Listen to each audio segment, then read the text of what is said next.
everybody. Welcome back to my channel. How are you all doing?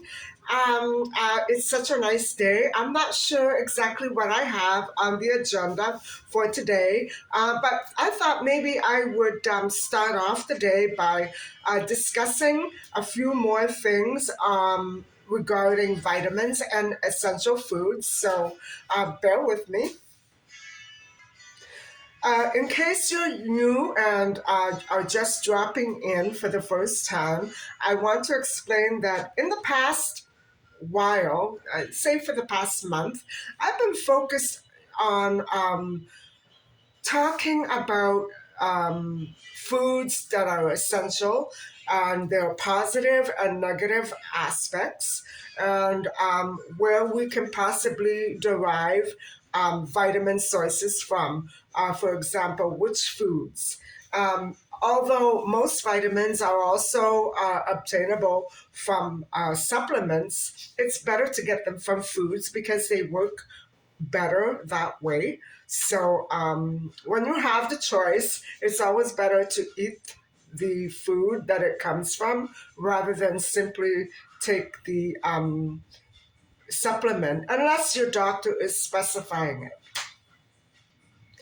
So last week we focused a little bit on vitamin B12, and we also spoke in another episode on the importance of unsaturated omega fatty acids. And they actually work very close with the vitamins B family. And so the plant-based vegetarian sources of omega-3 fatty acids are walnuts, kiwi, pumpkin seeds, soy, canola oil, flax, algae, hemp seed, chia seed, spinach, lettuce, cabbage, and purslane. And now we did speak about the importance of purslane, which is almost like an herb. And I'll get to that in a minute. We went over this in another episode, so I just thought I would refresh your memory. Um, Also, EPA and DHA from oily fish or fish oils is very essential. And it's all part of the omega-3 fatty acids. And how they operate. So vegetarians have lower levels of EPA and DHA than meat eaters. So spirulina is a good source of gamma linolenic acid and alpha linolenic acid, stearidonic acid, and icosapentaenoic acid, docosahexaenoic acid, and arachidonic acid. Oh boy. So anyway, that's all in conjunction with omega-3 fatty acids. And so purslane is a very special herb because it contains omega-3 fatty acids, vitamin A, thiamine, riboflavin, niacin, vitamin B6, and folate, vitamin B9, all vitamin Bs, and vitamin C, alpha-linolenic acid, and of course fatty acids, the omega-3 fatty acids. Olives and olive oil are good sources of unsaturated fatty acids as well. Plant foods provide alpha-linolenic acid, which the body synthesizes the long-chain N3 fatty acids, which are called EPA and DHA. And so purslane is very interesting, and I wonder if it grows in North America. So excuse my close-up face.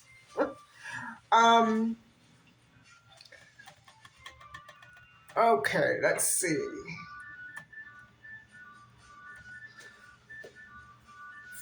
Let's start with vitamin B1, which is known as thiamine.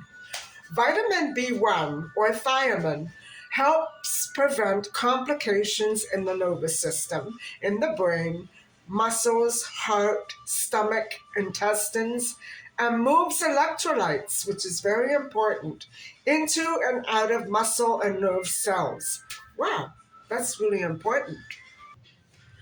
And so vitamin B1 is also pretty essential for glucose, metabolism, and nerve, muscle, and heart function. So vitamin B1 is a pretty major player in the human body. And so B vitamins are called at times anti-stress vitamins as they boost the immune system during times of stress.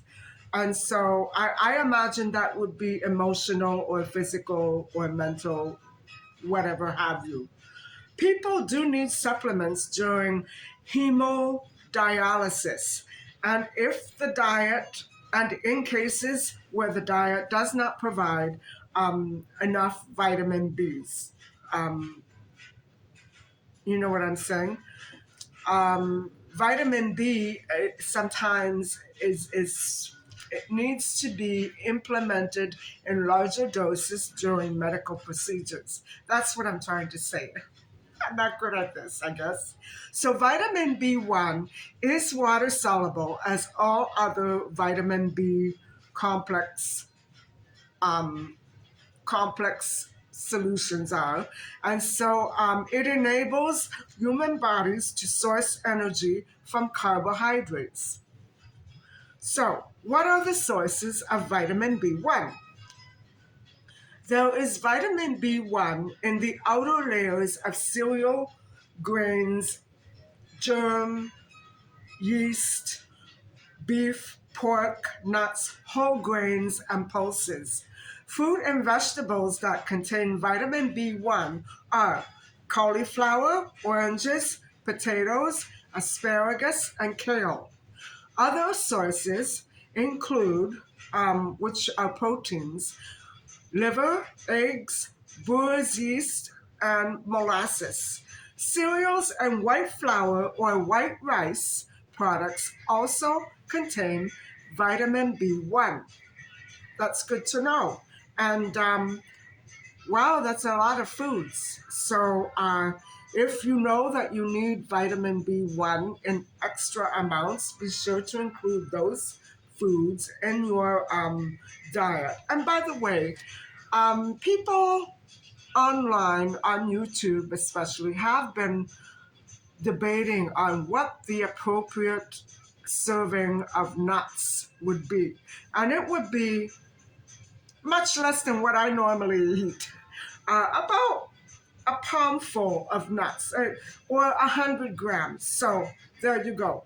And so one serving of nuts would be 100 grams.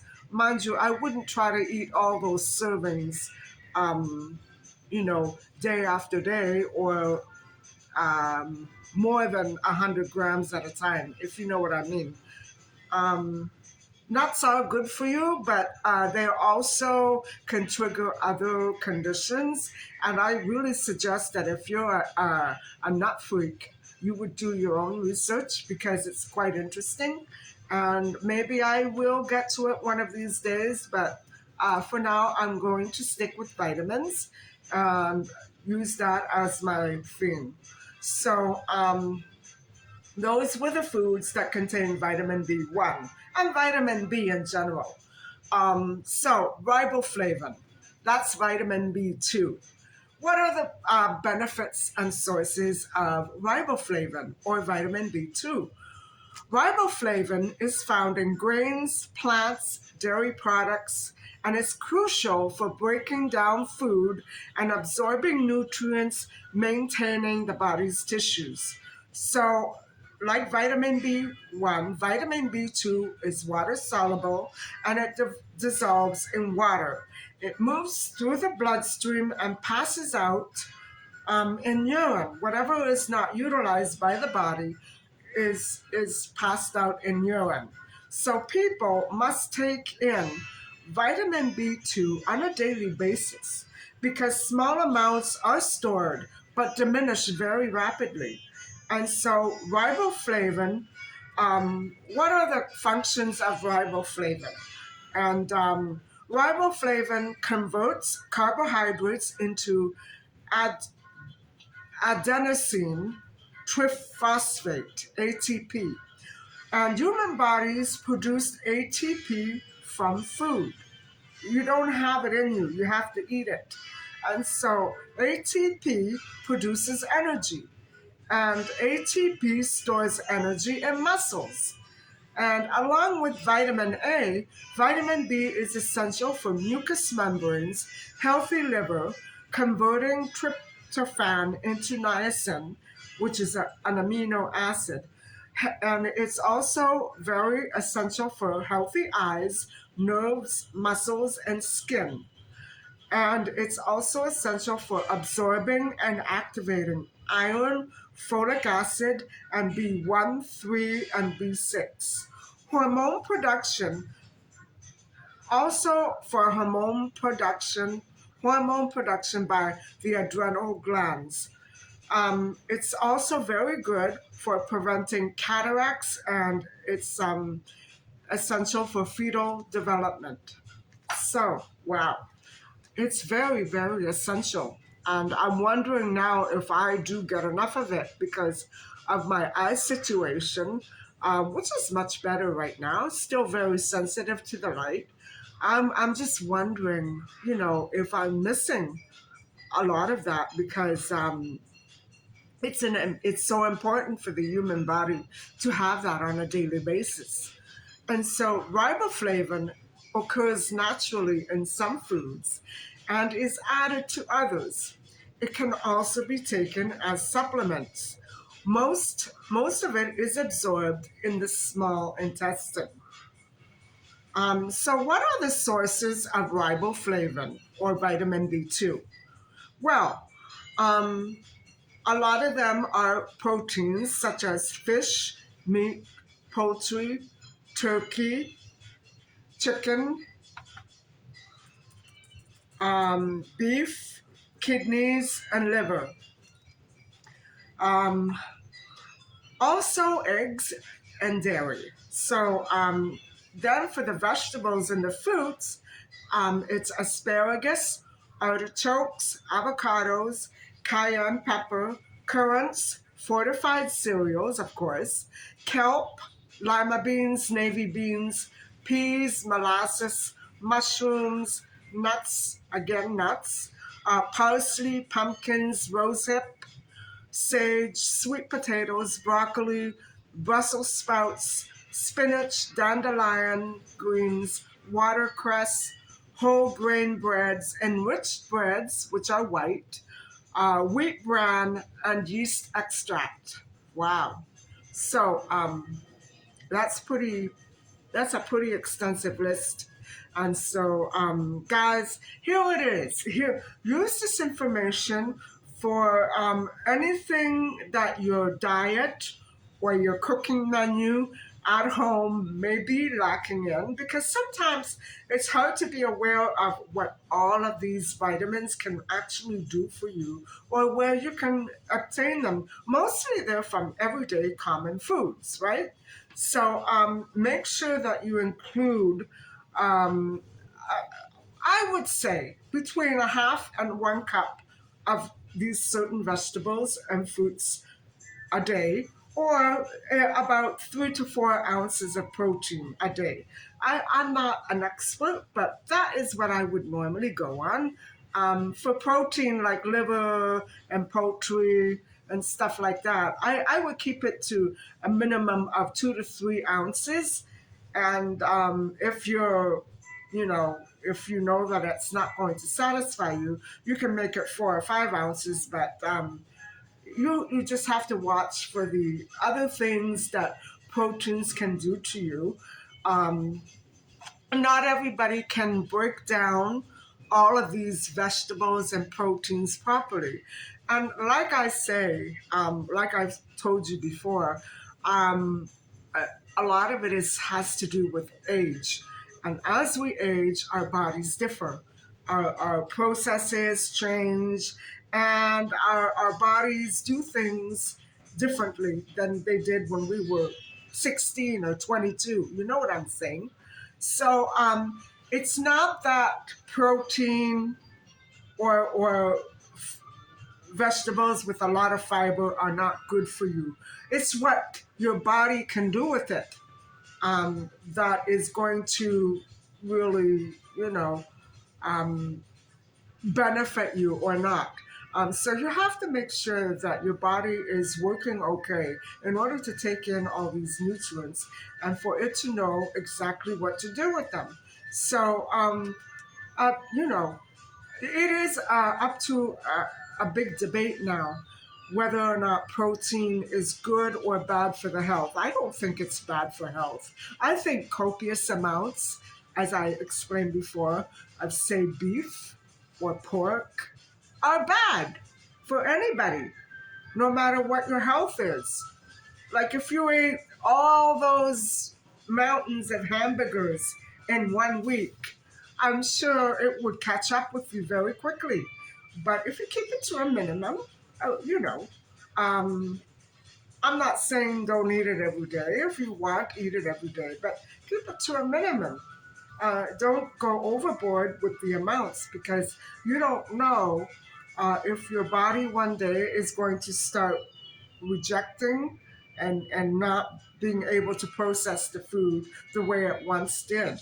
So that's the thing, guys. That's the thing. Bodies are ever changing. With health and age and all that, you need to go slowly and make sure you know what you're doing when you're planning your meals if you have health problems. If not, I mean, if you're in your 20s and 30s and never get sick, I wouldn't worry, you know. But if you're overweight or have health problems, be careful. That's all I'm saying. And so, all right. Now, liver, chicken breast. Wait a minute, let's back up. So that was vitamin B2. Now let's go on to vitamin B3, which is niacin. Now, niacin is another essential micronutrient derived from foods that bodies do need for metabolism, the nervous system function, and antioxidant protection from illnesses and bacteria. So, niacin is water soluble and excreted in excess amounts through the urine.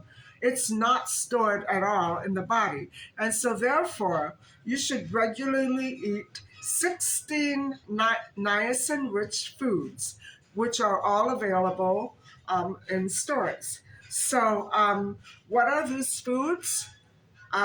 Liver, chicken breast, tuna, turkey, and salmon, which contains omega 3 fats, ground beef, which also contains zinc, iron, and vitamin B12, avocado, which also contains potassium, fiber, and healthy fat, brown rice, which contains thiamine, vitamin B6, and fiber, magnesium, phosphorus, manganese, and selenium. Brown rice. Wow.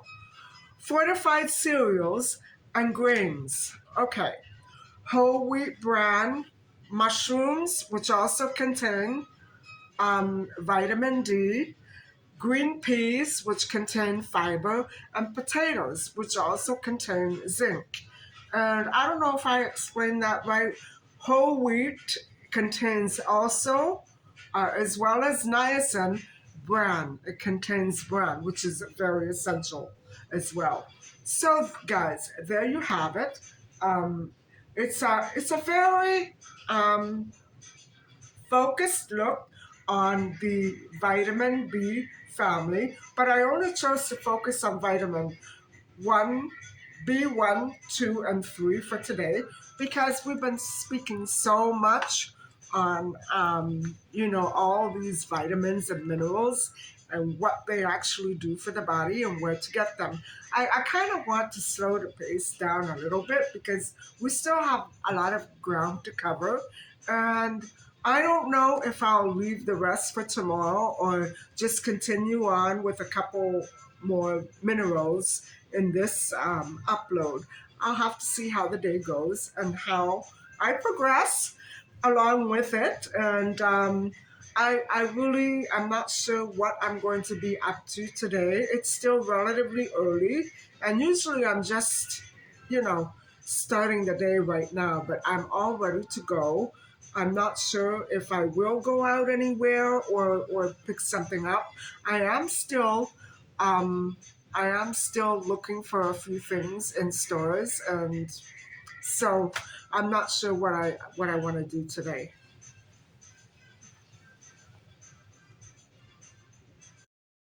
So guys, I'm going to be starting back on the Neil Barnard's vegetarian program, and I have to say I've been so flabbergasted by all the controversy that this doctor sparked. And you know, I don't know what to say because I've never had a problem with this. And but I think people are getting controversial about its effectiveness as weight loss. I wouldn't look at it as a tool to lose weight, although I did lose an enormous amount of weight myself on this. And I was actually shocked that such a program could have that profound an impact on my 40 plus body back then. So you know, for me, it works. I like eating the foods on this. And right now, I'm very interested in picking up some vegetables to complement his meal plan because that's how I follow it. And I need to pick up some broccoli and green beans, and then I'm all set. So it's not going to be much of a day, but I do want to make sure that I take those in. And that's about it. I have everything else that I need. So maybe I'll take you along with me and we'll pick up some vegetables and who knows what else. Hi guys, so I'm here at the grocery store and I just wanted to let you know I'm not going to be spending that much time in here. I'm going to pick up 3, 4 items max and they're basically some vegetable and that's about it. I need to start freezing them again, but I don't want them to get mixed up with all my old vegetables, if you know what I mean. This thing about freezing has a good way of working out, but sometimes it can get really disorganized. So bear with me while I go in and I'll show you what I'm going to be getting. And then that'll be it. I'll be on my way home after that.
Hi, everybody. I'm home, and I'm going to show you my little haul.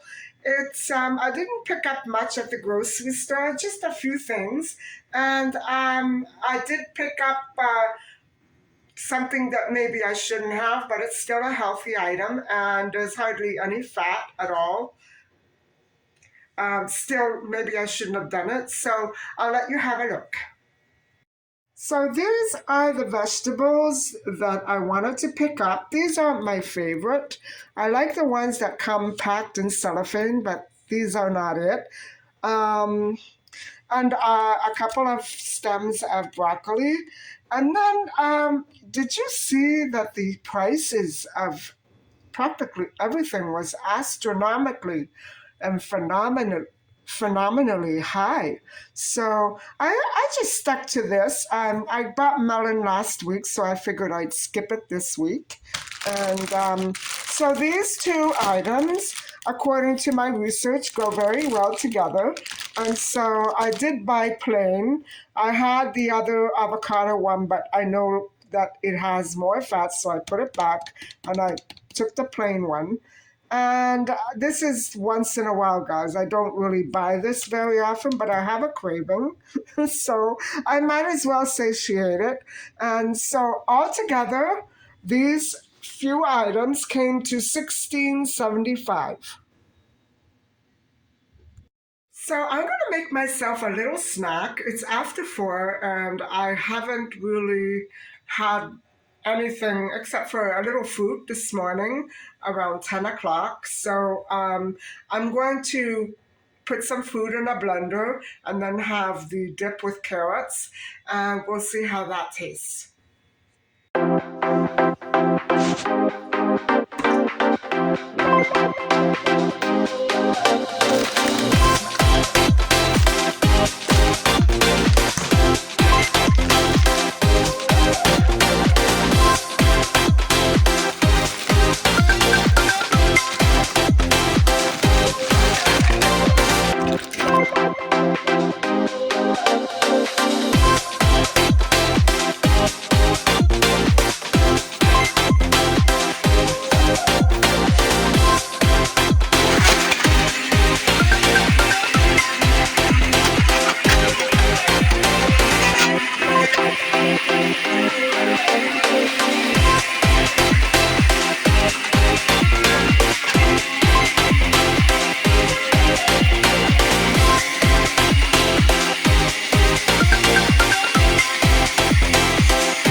Hi guys, I'm getting ready to make another special soup. This time I'm simply going to blend everything together, and it's going to be spinach, mainly spinach and bell peppers with a little onion and broccoli. So I'm going to first boil the vegetables and then blend them all together.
Wow, guys, that soup is very tasty. And I think that I'm going to end the vlog here. Thank you so much for coming along with me today and for listening to my discussion on the vitamin B complex vitamins. And so please, if you have any questions or concerns, let me know. Or even if you just want to say hi, give me a shout. And thank you so much for watching. And please don't forget to like and subscribe. Bye for now.